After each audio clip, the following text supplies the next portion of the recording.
What is going on, guys? It's another beautiful day, and as you can tell by the title of this video, we're going to be installing my fast 102mm LSXR intake manifold on the 240. So as of right now, I have the intake manifold taken off. Here is the original LS1 intake manifold. So this LS6 intake manifold I ended up getting for free. Little did I know, it was cracked in two places. Obviously, it has the American flags on it, so I wanted to rock that, but it's now just going to be a wall ornament, so it is what it is. My LS1 intake manifold is actually still good. It is really dirty though, so I think I'm going to save this. I'm going to put it in the fast box, put it on the shelf with all my other shit over there, and then let's just jump right into this. Let's get started. So in the box we have obviously the intake manifold, right? So we got some stickers, instructions, throttle body gasket, whatever this little nipple thing is, more stickers, and I am super happy about this. We actually have hardware, which is so nice. We ended up getting the fast 102 throttle body because the other throttle body that I have is a 92mm, and I also got with this throttle body, I got the idle air control and the throttle position sensor. I am transferring these manifold gaskets from the old one and going to be putting it on the new one. So a problem I actually ended up having was the car was not getting any spark. So I was trying to trace back to where it was at. I was checking relays, I was checking fuses, checking wiring, everything, making sure everything was good. I have the LS2 style coil packs, and they were getting power to all of these pins on the harness here. It is the cam position sensor that could be causing this, or the crank position sensor. So I bought both of those. I already installed the cam position sensor. It's right there. And we're gonna try and figure this out. I didn't end up getting spark. My injectors weren't firing, but I don't know. After we get this intake manifold installed, we're gonna obviously find out if it's the cam position sensor or the crank position sensor. I have a brand new one right here.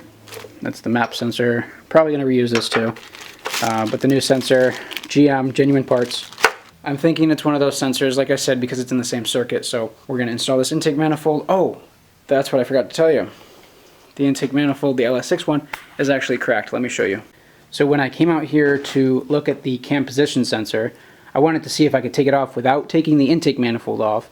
And when I looked at the cam position sensor, which is in the back, I ended up seeing this on the LS6 intake manifold. So there's a crack that goes from here all the way up. This whole thing is just cracked. And I actually did repair a crack right there. I put some JB Weld on it. I took like one of those soldering irons, I guess you'd call them, and I melted the plastic back together to fill in the crack. And I took some JB Weld and I added that on top of it for like insurance purposes so it wouldn't crack again. Instead, I was just like, I've had it. I'm not going to put the LS1 manifold back on because then I'm going to stick to the same power I had when I got it tuned. So we went with the fast intake manifold.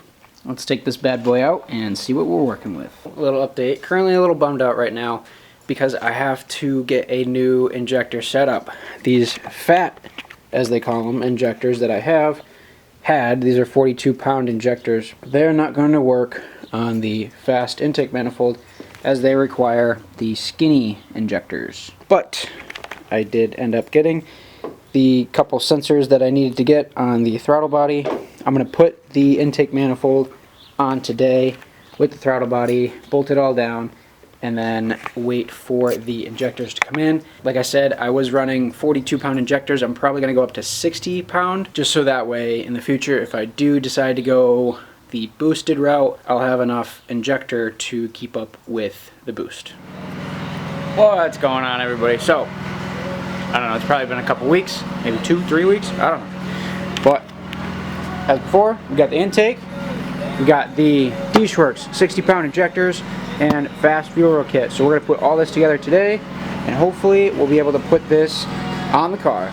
Okay, so I ended up getting the Holly rails, everything off of it. So Fast actually provided me with these Dash 8 fittings, which I don't think I'm going to use. I think I'm going to reuse these Holly Dash 6 ones and go with this line that I had previously built and run that on the fast rails. And then when I'm ready for boost, I'll upgrade to the Dash 8 fittings and line, obviously. Just a quick side note, these are directional. They have a slant where the injectors go in. You can see it right there. Now this one is the passenger side because on the intake manifold it is angled where the injectors sit in. So I matched it up with that and I found out that this rail is going to go onto the passenger side. This rail is going to go onto the driver's side. Currently looking at the directions right now and it's saying I have to drill into my brand new intake manifold, which I understand, but it's for the map sensor, as you can see here. So I have to drill it out. I have a rear map sensor. I ended up taking the upper shell off the intake manifold, so I have to drill it into this hole, and that requires a 3/8 drill bit, which I have here in my drill all ready to go. So I'm going to do that, clean out the shavings afterwards, put the cover back on, and we'll see where we're at from there. I have the upper shell for the intake manifold torqued down. That I torqued to 80 foot-pounds as said in the instructions, and the next thing I'm going to do is replace these pan head bolts with the factory bolts here for the valley cover. Now it says in the directions if you do not replace those bolts you could damage the bottom of the intake manifold, and I really don't want to damage that intake manifold because it was expensive, so we're going to get to that right now. Just got the valley cover bolts all torqued down, 18 foot-pounds according to the book. Now I have to take my brand new Dishworks injectors. I have to take the lower O-rings off of them and replace them with the O-rings that came in the fast intake manifold kit. I ended up getting the O-rings onto the new injectors. Make sure you lube them before with either fresh oil or the supplied oil that comes with the injectors, but I ended up using new oil. So I kind of got distracted and was doing my own thing for a little bit, but I got the fuel rails on with the injectors in. Everything's all torqued down, and now we're at the point where we're going to put the manifold onto the car. But here's what the manifold looks like. Everything is torqued, fuel rails, injectors are in, all lubricated, everything. I have to put the throttle body on, but we'll do that when the intake manifold is in the car. I did come to another problem, once again. I did end up putting the intake manifold on to the engine, torqued it down, everything. And the water pump actually right here is hitting on the bottom of the intake manifold, and I cannot put my throttle body on. So what I'm going to do is I'm going to take my grinder here and I'm going to shave off a little bit. Hopefully I don't go through. If I go through, that's really going to suck, but hopefully that doesn't happen. So we're going to grind this now and I'll update you guys after. Okay, so I tried grinding this. I don't know if that's enough, but it was really chunking on the grinding wheel because it's cast aluminum. So I might just end up having to cut the throttle body a little bit on the bottom, because on the bottom it sticks out super far. So I might just end up chopping some of that off. I got the manifold back on, torqued, everything's good. You might not be able to see good, but I can't even, like, it is so tight under there and it barely fits, but it's not resting on the water pump like it was before. So I'm going to take my throttle body to work tomorrow and grind some of that off. So I'll get back to you guys tomorrow. What's up, guys? Next day. Got the throttle body all on. It's torqued. I did end up grinding it down on the bottom. You probably will not be able to see, but it barely has any clearance. Not worried about it. I mean, there is clearance on the bottom, which is good. I also got my crossover on, so time to reconnect everything, my harness, my coil pack harness, and then we're gonna button everything up. So I got all the vacuum lines all hooked up. Next step is to plug in the rest of the harness, get the little 45-degree elbow fitting kind of thingy, this thing here, and put this vacuum line on. And then we should be, oh, intake, got to put that on too.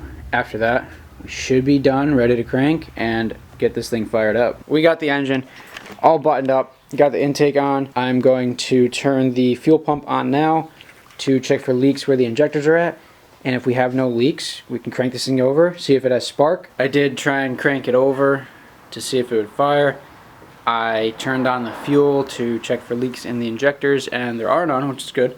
But it's not getting spark still. I did change the cam position sensor, and now I think it is the crank position sensor, because I read in a forum that they're all connected on the same circuit. So here is the brand new crank position sensor. So hopefully that's what fixes the problem. If not, then I don't know, it could be a computer problem. If you guys have any answers to why my car is not getting spark, please leave them down in the comments below. We're just gonna keep trying to debunk this whole no spark, not firing kind of deal, because I need this car running. I mean, it's already halfway through May, so let's see.